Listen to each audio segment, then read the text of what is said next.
Buenas tardes. En este caso, mis compañeros y yo vamos a poner sobre el síndrome de dilatación gástrica. La causa exacta de este síndrome no está completamente determinada. Se reconocen múltiples factores predisponentes, entre ellos está la anatomía y característica del individuo, como perros de tórax profundo, la edad avanzada, las razas grandes o gigantes y antecedentes familiares con este síndrome.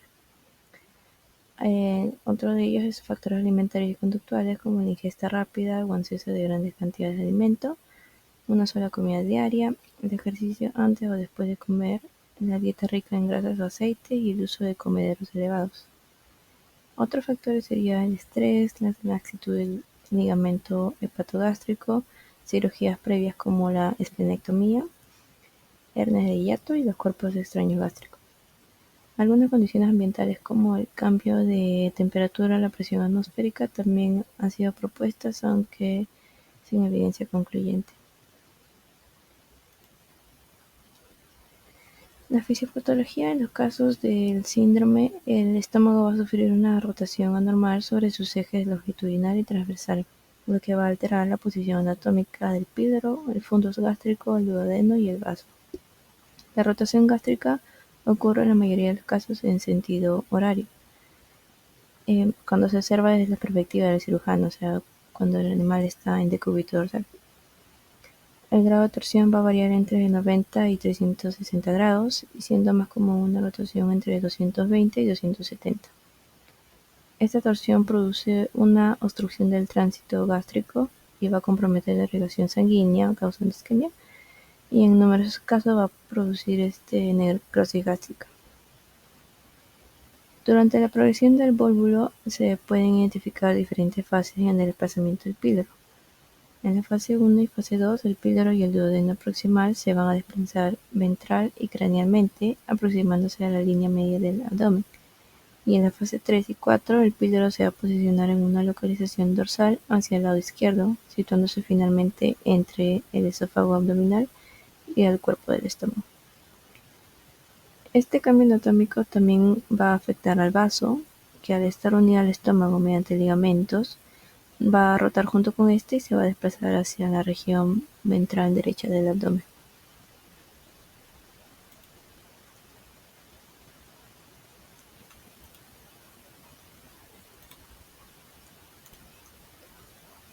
La distensión gástrica se va a producir por acumulación de gases como por aerofagia, la fermentación bacteriana, difusión de gases desde la sangre y líquidos como las secreciones gástricas y trasudados por congestión venosa.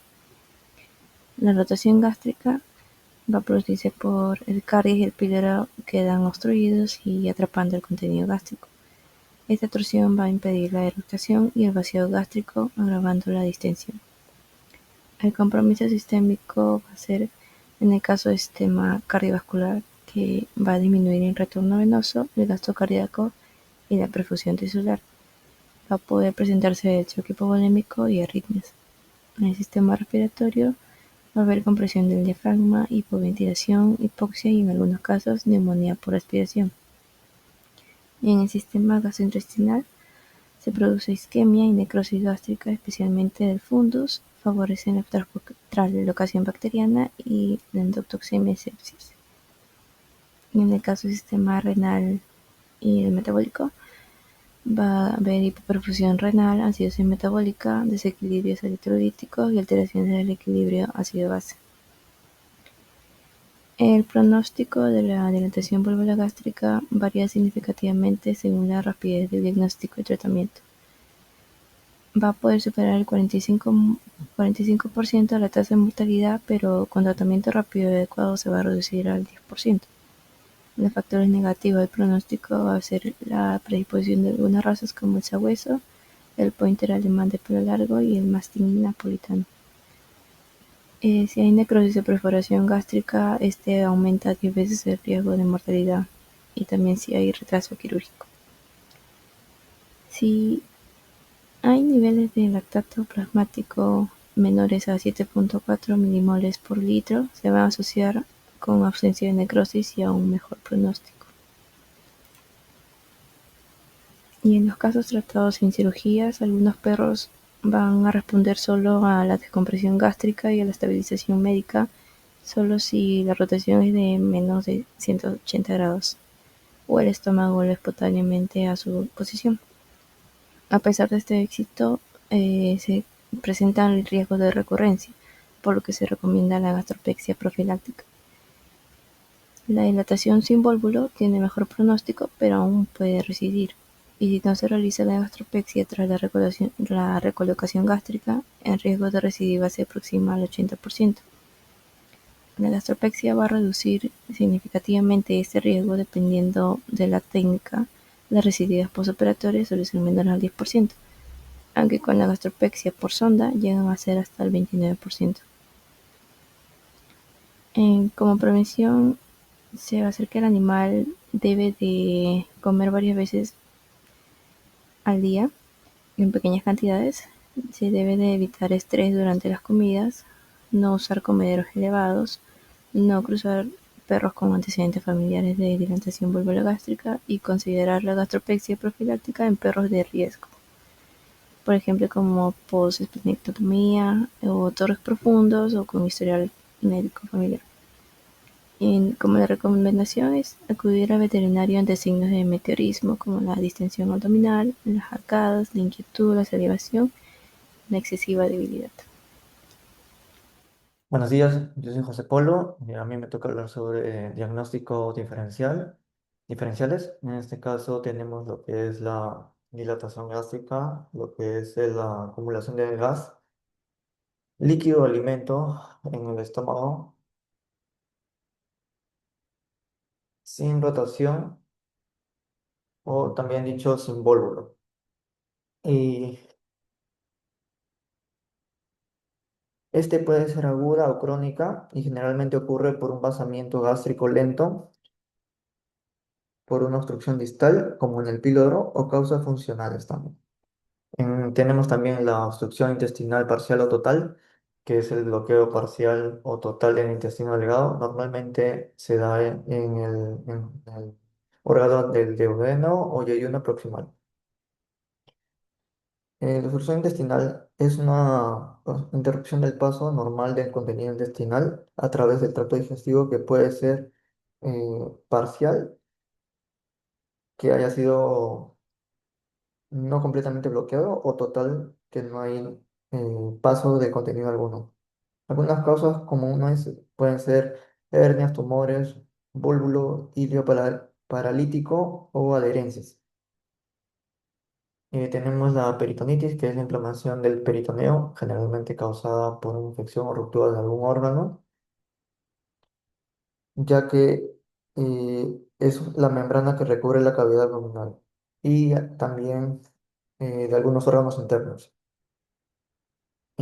La pancreatitis es la inflamación del páncreas. eh, Puede haber casos que puede ser una lesión aguda o crónica.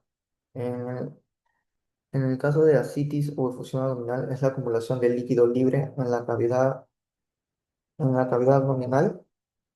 Generalmente nos indica una enfermedad subyacente como cirrosis hepática, cáncer o insuficiencia cardíaca. En el tema de neoplasia, si fuese, sería un tumor en órganos abdominales. Este puede ser benigno, maligno, por eso que se necesitan también exámenes complementarios como en el siguiente cuadro.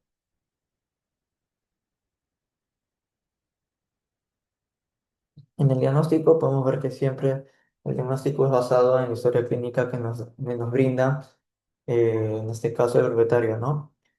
También se puede ver los síntomas del paciente y se puede prolongar un examen físico. Los signos que nos puede llegar el paciente al consultorio pueden ser vómitos improductivos, náuseas y alorrea, que significa mucha saliva, abundancia de saliva, distensión abdominal severa y dolorosa, timpanismo en la zona craneal del abdomen, inquietud inicial como la letargia y debilidad con la progresión.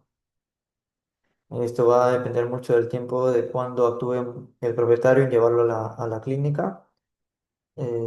Taquipnea, mucosas pálidas, extremidades frías Taquinea es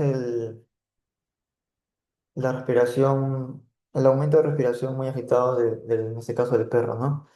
Hipotermia de mucosas, pulso femoral débil, bradicardia hipotensión. En el examen físico podemos palpar si es que el paciente tiene distensión abdominal dolorosa, lo que es una condición grave que implica la hinchazón del abdomen, por lo que puede causar un dolor alto y potencialmente puede ser también algún mortal también. La esplenomegalia por congestión venosa quiere decir que es el aumento de tamaño del vaso debido a una acumulación excesiva de sangre venosa en este órgano causada por un problema en el retorno venoso del vaso hacia el corazón. Eh, Aquí tenemos lo que son exámenes complementarios. Aquí sería lo principal sería una radiografía abdominal, que no es útil para confirmar la dilatación y volvulo gástrico. En este caso, el paciente, la posición para sacar estas visas tiene que ser en decúbito lateral derecho. El signo típico es el doblaje de burbuja o comportamiento compartimentación, que se puede visualizar en las vistas.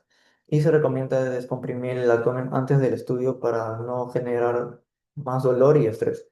Eh, Otros exámenes que se pueden complementar son el hemograma y bioquímica. Lo que se va a evaluar es inflamación, anemia, estrés o trombocitopenia en el caso del hemograma, que se va a ver ahí la serie roja y blanca. En el caso de la bioquímica, el examen de bioquímica, se va a ver más que todo la función renal y hepática. Si es que hay también una posible hipoperfusión. Otros exámenes complementarios sería la gasometría venosa. Lo que nos ayudaría más es el tema de medir alteraciones del pH por si estás con acidosis o alcalosis. También es complementario eh, decirle al propietario o indicarle que sería bueno también sacar un electrocardiograma, ya que este paciente va a ingresar a un procedimiento quirúrgico para detectar si hay arritmias como taquicardia ventricular por isquemia miocárdica. También sería bueno, aunque en este caso la ecografía abdominal, pero no es una lección en fases agudas, pero sí es muy útil para descartar otras causas de distensión abdominal, lo que nos llevaría a un cuadro de diagnóstico ya definitivo, ¿no?